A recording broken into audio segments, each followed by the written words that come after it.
This is the emergency broadcast system. The CDC is advising that you stay in your home. We show up.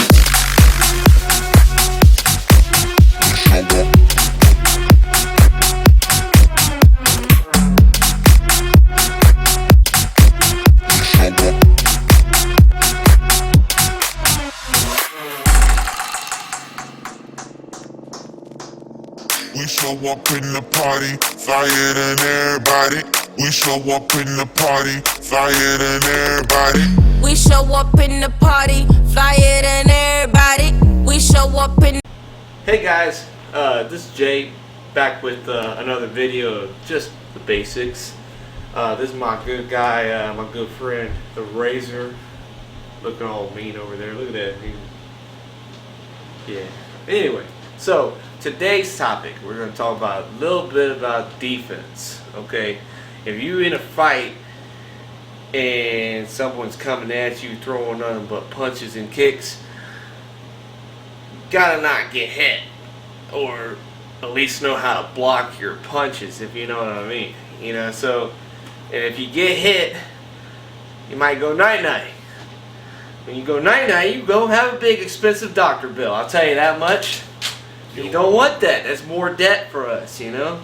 You won't go night-night. No night-night.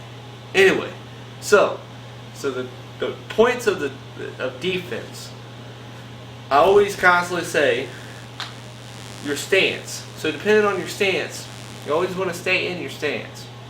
Well, the reason is when you have a homeboy coming at you and you ain't in your stance and you parallel, your feet's parallel. My good dude Chuck, hey, point at my feet. Yeah, right here.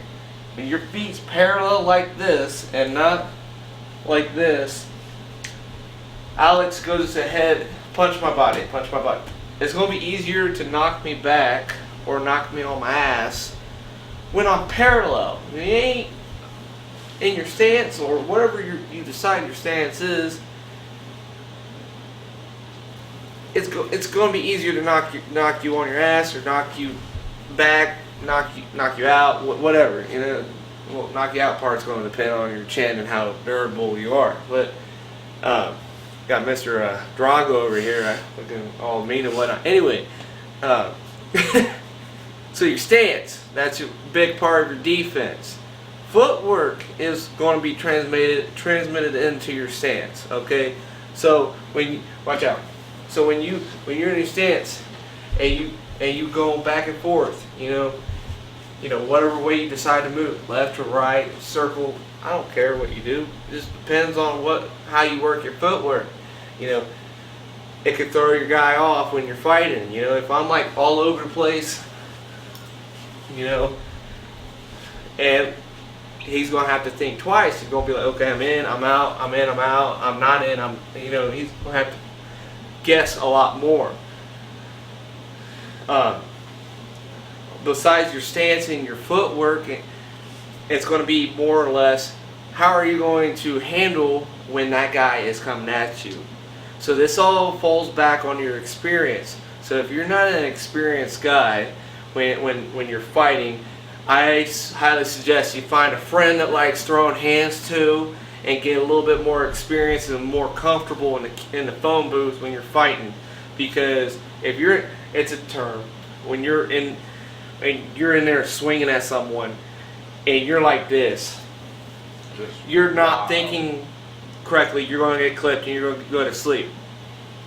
Due to you're swaying in and out, you're moving, swaying back, you know, depending on how you do it, it depends on how much of experience and IQ you have in that, and that just becomes over time. That just happens over time of you doing it. So when you have Mr. Bully or Mr. Guy that you're got coming at you at the bar or vice versa, and he coming at you, you have different forms of defense. Okay, you can use your hands, your back, your head.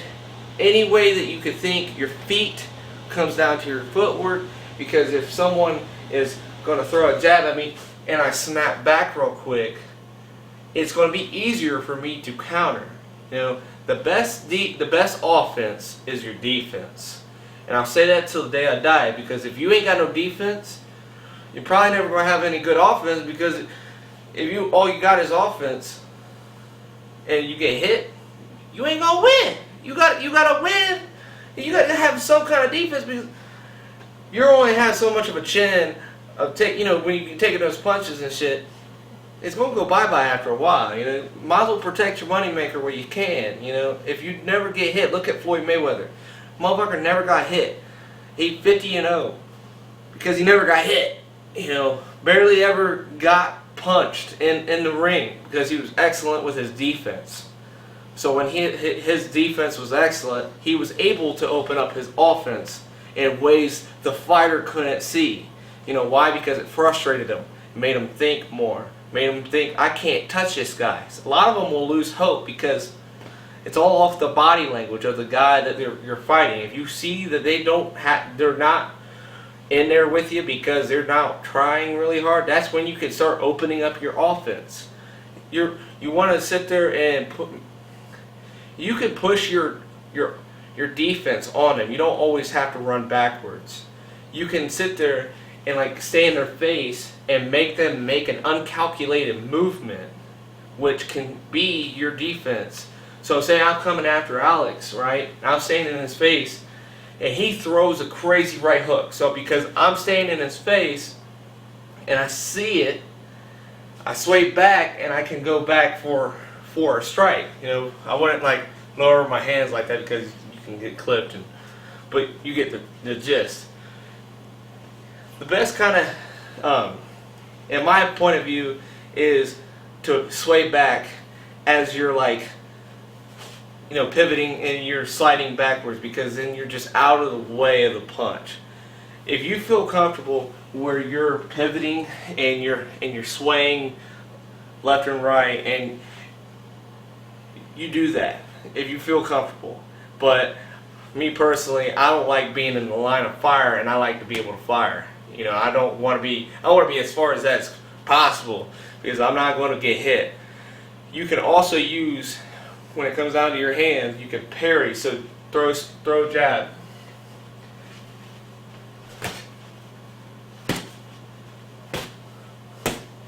That's parrying. Parrying is deflecting your person's hands out of the line of fire towards you so you don't get hit. And you can use that defense to intertwine your offense. So go ahead and throw a jab again. Throw like you bat it down and then throw a strike.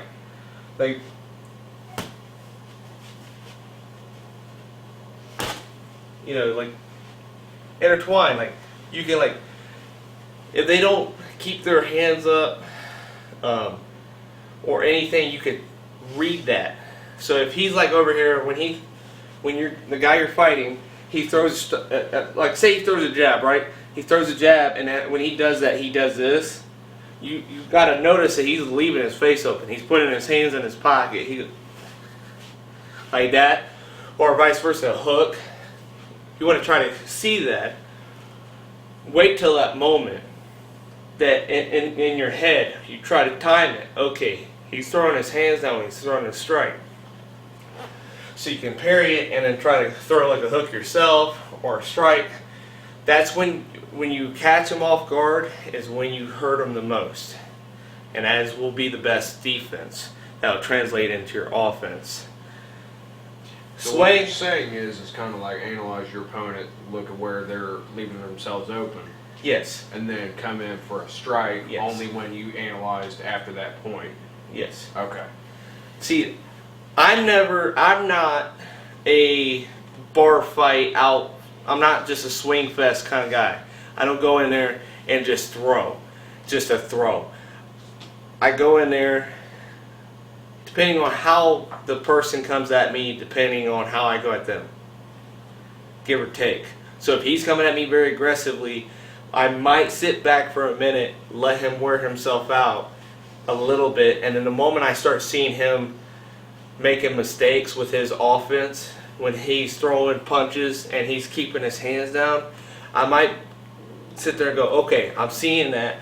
Parry his strike and throw a hook real quick, or vice versa. Move out and then throw a kick. You know, kicks are also awesome defense, like deterrers, because like when you sit there and he throws like a jab at me, I can like sit there and parry that strike and throw a kick because I'll be out of the way because I'm technically like swaying back. You can sway back and like sneak that kick up there and right into the ribs, right in the floater rib too. I mean, it's just one of those things. I think we hit all the points. All the basic points. Yeah. Basic points.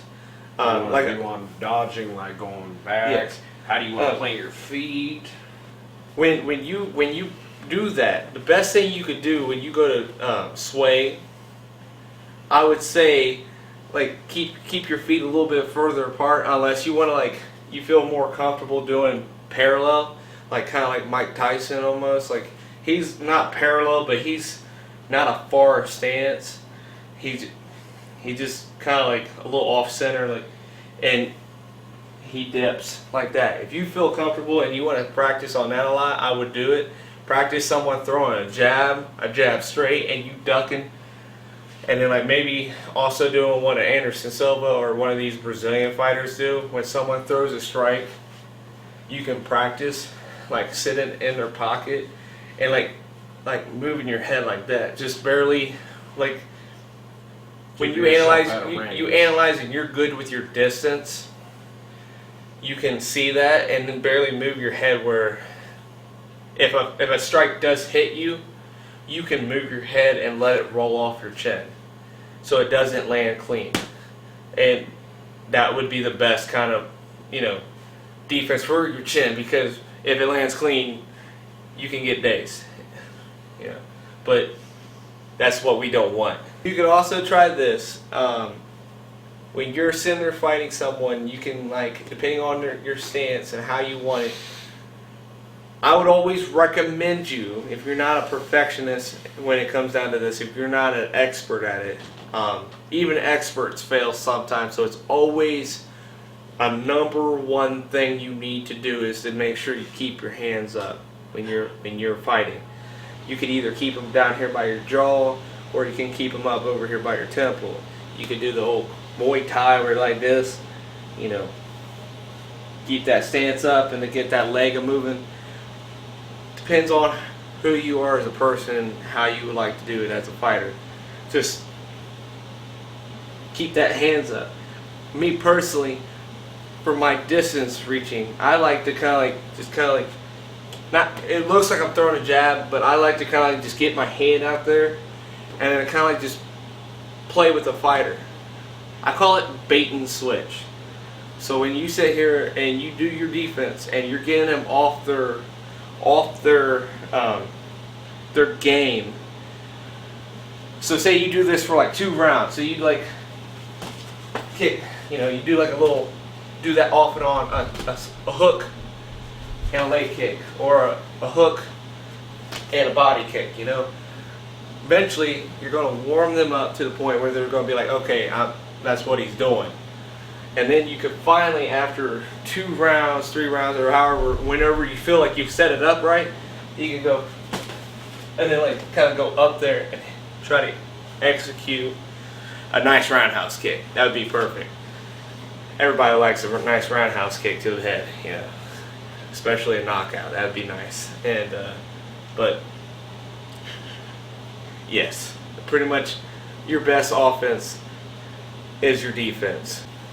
Alright guys, that's it for the defense video. Hopefully I didn't bore you with this. Hopefully it was good knowledge for your defense, because I know a lot of you motherfuckers out there only like doing offense, not like giving punches but don't like taking it. The best defense is your offense. The best offense is your defense. They translate off each other. If you only have an offense, you're not going to go far, because it's just the name of the game. You got to be a well-rounded person. It's not just one thing. But that's it. We will keep on filming these, just the basics. We'll hit you out later. Make sure you hit that like, that subscribe, and the notification for later videos. with this good-looking guy. I mean, whatever. I mean, he's a good-looking guy too. But it's whatever. Yeah. Keep on keeping on, people. How?